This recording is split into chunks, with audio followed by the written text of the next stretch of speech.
تتحضر نساء مناطق شمال وشرق سوريا كغيرهن من النساء الكرد في كردستان ومختلف أنحاء العالم لاستقبال عيد النوروز، والذي يصادف 21 من شهر آذار، عن طريق قصدهن محلات بيع الأقمشة والأزياء الكردية النسائية. فشراء الأقمشة وتفصيلها من الطقوس الثابتة لدى نساء الكرد بمختلف الأعياد والمناسبات، وخاصة في عيد نوروز، والذي يتميز بألوانه الزاهية والتي تعكس جمال الطبيعة. بائع الأقمشة في مدينة قامشلو بالبونجخ قال أن الإقبال على شراء أقمشة النوروز جيد ولا يختلف عن الأعوام السابقة، لافتاً إلى أن الطلبات تزداد على الأقمشة الفلكلورية القديمة العائدة لحقبات زمنية في الستينات والسبعينات.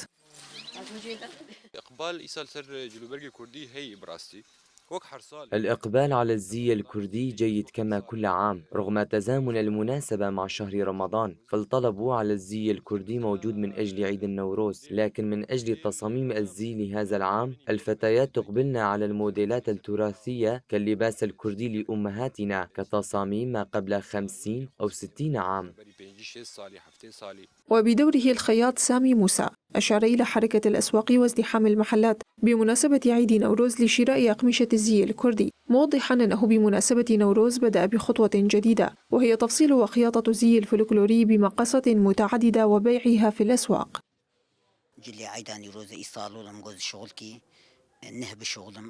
أردت بعيد نوروز لهذا العام البدء بخطوة جديدة للتسهيل على الأهالي جهود البحث لاختيار ما يناسبهم وكسب الوقت، لذلك بدأت هذه الخطوة بتفصيل الزي الكردي من أجل كافة مناسبات شهر آذار. ولكافة المناسبات يوجد طلبات من الخارج لدينا، والطلب على الزي الكردي يزداد عاما بعد عام.